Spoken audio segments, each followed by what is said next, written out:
Hi welcome to public talk TV. Telangana రాష్ట్ర రాజకీయ చదరంగంలో ఎన్నికల హడావుడి మొదలైంది. ఎందరో అభ్యర్థులు, ఎన్నెన్నో కలలు, వ్యూహ ప్రతివ్యూహాలతో ముందుకు వెళ్తున్నారు అభ్యర్థులు. గత ఎన్నికలలో కల్వకుర్తి నియోజకవర్గం నుంచి బీజేపీ అభ్యర్థిగా పోటీ చేసినటువంటి ఆచారణ గారు ఈసారి అదే నియోజకవర్గం నుంచి పోటీ చేస్తున్నారు. అండ్ వాళ్ళ వ్యూహ ప్రతివ్యూహాలు ఏంటో వాటి గురించి తెలుసుకోవడానికి మన ముందు బీజేపీ పార్టీ ఆఫీస్లో ఉన్నారు బీజేవైఎం నియోజకవర్గ ఇన్ఛార్జి చందు గారు. వారిని అడిగి మరిన్ని విషయాలు తెలుసుకునే ప్రయత్నం చేద్దాం. నమస్కారం చందు గారు, బాగున్నారా? నమస్తే, బాగున్నా సీను, మీరు బాగున్నారా? బాగున్నానండి. చందు గారు, మీరు ఆచరణ గెలుపు కోసం మీరు చేసినటువంటి కార్యక్రమాలు ఏంది కల్వకుర్తి నియోజకవర్గంలో? ఆచరణ కోసం, ఆయన గెలుపు కోసం నియోజకవర్గం మొత్తంలో ప్రతి కార్యకర్త కూడా ఒక సైనికులాగా పనిచేస్తున్నాడు. పార్టీ నాయకత్వం కూడా ప్రతి ఊర్లో కూడా శక్తి కేంద్రాలను ఏర్పాటు చేసుకొని బూత్ స్థాయి నుండి బూత్ కమిటీలను ఏర్పాటు చేసి ప్రజల్లోకి పార్టీ సింబల్ని, పార్టీ యొక్క పనులన్నీ తీసుకోవడానికి బాగా ప్రయత్నం చేస్తున్నాం. ఈసారి ఆచరణ గారి పైన చాలా సానుభూతి ఉంది ప్రజల్లో కూడా.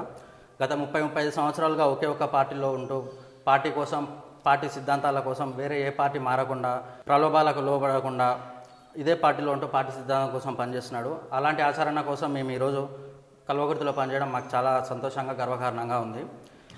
చందు గారు, ఇప్పుడు స్టేట్ లెవెల్లో తీసుకున్నా అని, సెంట్రల్ లెవెల్లో తీసుకున్నా చాలా పార్టీలు ఉన్నాయి, అవునా? అండ్ ఆ పార్టీలలో చేరి ఆ పార్టీ తరఫున మీరు పని చేయకుండా బీజేపీకే పనిచేయడానికి గల కారణాలు ఏంటి? నాకు మొదటి నుండి కూడా హిందుత్వ భావాలు ఎక్కువ. నేను చదువుకునే రోజుల్లో కూడా అందరూ మామూలుగా స్టూడెంట్ ఆర్గనైజేషన్లో పనిచేసేవాళ్ళు. నేను చదువుకున్న 7th 8th నుండి కూడా నాకు భారతీయ జనతా పార్టీ అంటేనే అదొక పిచ్చి ఇష్టంగా ఉండేది. ఇంకొకటి, భారతీయ జనతా పార్టీలోనే పనిచేయడానికి కారణం ఏంటంటే, మన దేశ సరిహద్దులో ఉన్న సైనికులు కూడా మన దేశాన్ని కాపాడడానికి, శత్రు దేశాల నుండి మన దేశాన్ని కాపాడడానికి పనిచేస్తారు. కానీ భారతీయ జనతా పార్టీలో ఉన్న ప్రతి కార్యకర్త కూడా దేశంలో ఉన్న దుష్టశక్తుల నుండి దేశాన్ని కాపాడడానికి పనిచేస్తుంది. ఎలాంటి అవినీతి పాలన లేకుండా, అవినీతికి వ్యతిరేకంగా, వారసత్వ రాజకీయాలు అనేవి లేకుండా భారతీయ జనతా పార్టీ పనిచేస్తుంది. వీటన్నిటికీ నేను ప్రభావితమై నేను భారతీయ జనతా పార్టీలో పనిచేయడానికి సన్నాహాలు చేసుకుని నేను అందులో జాయిన్ అవ్వడం జరిగింది. చందు గారు, మీరు మాట్లాడుతూ ఇప్పటి దగ్గర ఉన్నారు హిందుత్వ భావాలు ఎక్కువ ఉన్నందుకు బీజేపీ పార్టీలో జాయిన్ అయ్యానని ఒక మాటలో అన్నారు. అంటే బీజేపీ ఓన్లీ హిందుత్వ పార్టీ అని అనుకోవచ్చా? మీరు బీజేపీ అంటే హిందుత్వ పార్టీ, హిందుత్వవాదాలు ఉన్న పార్టీ అనుకోవడం చాలా రాంగ్ అండి. అది మీరు ఇప్పుడు సెంట్రల్లో చూసుకున్నట్లయితే ఇప్పుడు ప్రజెంట్గా బీజేపీ ఉన్నది, ప్రభుత్వంలో అధికారంలో ఉన్నది బీజేపీ పార్టీ. అలా అని చెప్పేసి ఓన్లీ హిందువులకు మాత్రమే పనిచేయట్లేదు కదా భారతీయ జనతా పార్టీ. ముస్లింలను అయితే ఏం పక్కకు పెట్టలేదు కదా. ఇప్పుడు భారతీయ జనతా పార్టీ ఉన్నదంటే ట్రిపుల్ తలాక్ అని ముస్లింలకు సంబంధించిన ముస్లిం మహిళలు ఎన్నో సంవత్సరాల నుండి దాని నుండి ఇబ్బంది పడుతున్నారు. అలాంటి ట్రిపుల్ తలాక్ని తీసేయడానికి, నిషేధించడానికి మొన్న పార్లమెంట్లో బిల్ పెట్టడం జరిగింది. అలాగే మన ఏపీజే అబ్దుల్ కలాం గారు చూసుకున్నట్లయితే వారు ఒక ముస్లిం అభ్యర్థి అయినప్పటికీ కూడా బీజేపీ కదా రాష్ట్రపతి చేసింది. అలాంటప్పుడు భారతీయ జనతా పార్టీని కేవలం హిందుత్వ పార్టీగా అని మీరు ఎందుకు అనుకోవడం? అది ఎంతవరకు కరెక్ట్?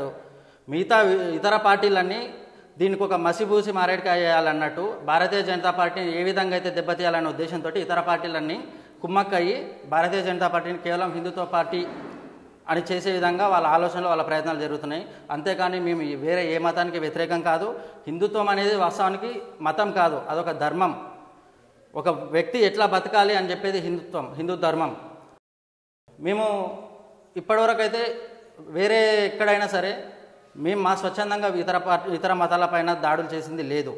మేము ఎంతవరకు ఉన్నా హిందూ ధర్మం అనేది ఎందుకంటే, ఒక వేరే ఇతర మతాలు హిందుత్వ ధర్మం పైన దాడి చేసినప్పుడు మేము దాన్ని వ్యతిరేకిస్తున్నాం తప్ప ఇప్పటివరకు ఏ ఇతర మతం పైన మేము దాడులు చేసింది లేదు. చందు గారు, అదేవిధంగా హనుమాన్ జయంతి కంటే ముందు మత కలహాలు జరిగి కల్వకుర్తిలో సిఐ గారు, ఎస్ఐ గారు సస్పెండ్ అవ్వడం రాష్ట్ర వ్యాప్తంగా చర్చనీయాంశమైంది. దీనిపైన మీ స్పందన ఏంటి? అయితే వాస్తవానికి అప్పుడు జరిగిన సంఘటన ఏమిటంటే, ఒక 400-500 మంది దాకా క్రైస్తవ మతానికి సంబంధించిన కొందరు ఇళ్లలోకి, ప్రతి ఇంటికి చేరి వాళ్ళకి బైబిళ్ళు పంచడం, మా మతంలో చేరండి అని మత ప్రచారం చేయడం, కొన్ని చోట్ల బలవంత మత మార్పిడిలకు ప్రయత్నించడం జరిగింది. దానికి వ్యతిరేకంగా కొంతమంది హిందూ వాహిని కార్యకర్తలు వెళ్ళేసి వాటిని ఇట్లా చేయడం తప్పు కదా, మీరు ఎందుకు అక్రమ మత మార్పులకు పాల్పడుతున్నారని చెప్పి వాళ్ళని అడగడం జరిగింది. అందులో వాళ్ళకు వాగ్వాదం జరిగింది. అంతలోనే పోలీసులు వచ్చారు. ఇంకా అక్కడ జరిగిన విషయం ఏమీ లేదు, అంతకంటే మించి ఎవరిపైన దాడి చేయలేదు. కాకపోతే ఏంటంటే పోలీసులు ఒక కుట్రపూరితంగా క్రైస్తవ మతానికి సంబంధించిన పెద్ద మనుషులు ఎవరైతే ఉన్నారో వాళ్ళని పోలీసులకు ముందే ఏం ప్రలోభాలకు గురి చేసిరో తెలియదు. కానీ వాళ్ళు ఏమని చెప్పారో కానీ వీళ్ళైతే మా హిందూ వాహినికి సంబంధించిన కొంతమంది కార్యకర్తలను అరెస్ట్ చేసి వాళ్ళని జైల్లో పెట్టడం జరిగింది.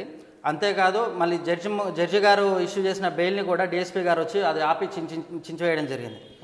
దానివల్ల అప్పుడు మాకు చాలా బాధ కలిగింది. ఏంటి అసలు మా దేశంలో మేము మా మతాన్ని మేము కాపాడుకోలేని పరిస్థితిలో మేమున్నాము.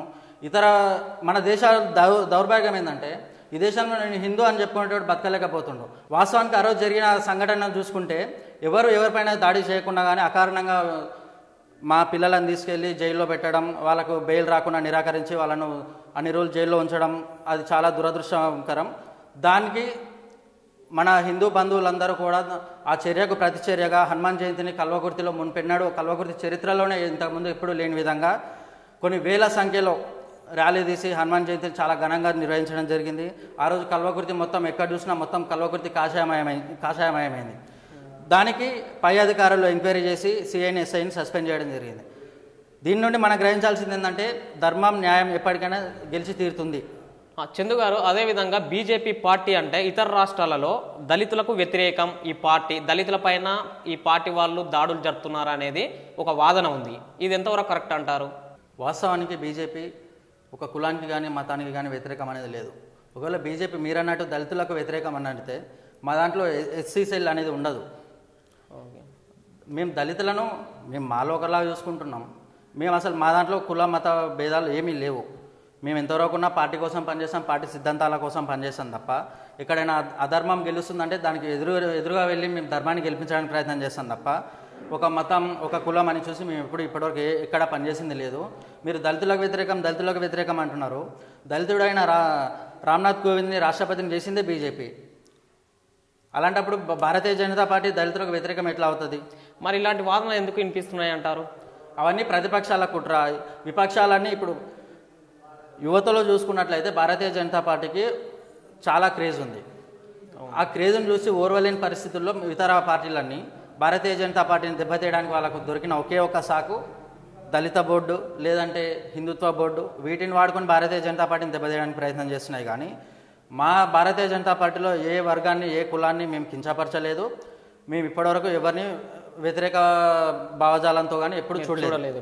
అయితే చందు గారు, ఇప్పుడు మన కల్వకుర్తి నియోజకవర్గంలో చూసుకుంటే బీజేపీ పార్టీ పైన ప్రజల యొక్క స్పందన ఏ విధంగా ఉందంటారు? కల్వకుర్తి నియోజకవర్గంలో ఈసారి ఖచ్చితంగా బీజేపీని గెలిపించుకోవాలని మేము కార్యకర్తలం ఎంత కష్టపడుతున్నామో అదేవిధంగా ప్రజలు కూడా వాళ్ళ స్వచ్ఛందంగా వాళ్ళు కూడా ఒక సైనికుల్లాగా వాళ్ళ ఇంటి చుట్టుపక్కల ఉన్న వాళ్ళకి కానీ పొలాల్లో పనిచేసే రైతులు కానీ కార్మికులు కానీ ప్రభుత్వ ఉద్యోగులు కానీ వాళ్ళకు కూడా ఆచారన్న గారిపైన చాలా సానుభూతి, ఆచారన్న గారిపైన చాలా నమ్మకం ఏర్పడింది. ఇన్ని సంవత్సరాల నుండి మన కోసం పనిచేస్తున్నాడు, మనం వేరే వాళ్ళని గెలిపిస్తున్నాం, ఈసారన్న ఆచరణను గెలిపిద్దాం అని ప్రతి ఒక్కరి మదిలో ఉంది. కాబట్టి ఈసారి ఖచ్చితంగా ఆచరణను గెలిపిస్తారు. మేము ప్రచారం చేస్తున్నాం, మాతో పాటు రైతులు ప్రజలు వాళ్ళ స్వచ్ఛందంగా వాళ్ళు ప్రచారం చేస్తున్నారు. బీజేపీకి ఇద్దాం ఓటు అని ప్రతి దగ్గర ఎక్కడ చూసినా అదే చర్చ జరుగుతూ ఉన్నది. అదేవిధంగా మొన్న కల్వకుర్తి రెవెన్యూ డివిజన్ కోసం ఆచారన్న గారు 7 రోజులు అమర నిరాహార దీక్ష చేయడం జరిగింది. కల్వకుర్తి ప్రజలకు ఏ కష్టం వచ్చిందన్నా కానీ స్వచ్ఛందంగా నేనున్న ప్రజల కోసం అని చెప్పి ముందుకు వచ్చే నాయకుడు మన ఆచారన్న. ఇప్పుడు ఎత్తిపోతల పథకం తీసుకున్న, కల్వకుర్తి రెవెన్యూ డివిజన్ ఉద్యమం తీసుకున్న, ఏ ఉద్యమం తీసుకున్నా ప్రజలకు ఏ కష్టం వచ్చిందన్నా కానీ కల్వకుర్తి ప్రజల కోసం నేనున్నా అని ముందుకు వచ్చి స్వచ్ఛందంగా పనిచేస్తాడు. ప్రజల కోసం అన్న ఇంతగానో ఒక సైనికులాగా పనిచేస్తున్నాడు. కాబట్టి ఖచ్చితంగా ఈసారి ప్రజల ఆచరణను గెలిపించుకుంటారనే నమ్మకం ఉంది. అదేవిధంగా చందు గారు, ఇప్పుడు రాష్ట్ర వ్యాప్తంగా చూసుకుంటే బీజేపీ గెలుపు అవకాశాలు ఏమైనా ఉన్నాయా? కేంద్రంలో మన నరేంద్ర మోడీ గారి పనితనం చూసి ఆయన ప్రపంచ స్థాయిలో మన దేశ ఖ్యాతిని పెంచడం చూసి అట్లే మన రాష్ట్రంలో బీజేపీ నాయకులు చాలా కష్టపడుతున్నారు పార్టీ కోసం.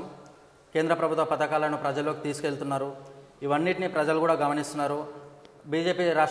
బీజేపీ పాలిత రాష్ట్రాల్లో పాలన ఎట్లా ఉంది, ప్రజలకు ఎలాంటి సదుపాయాలు ఉన్నాయి అనేది ప్రజలు గమనిస్తున్నారు.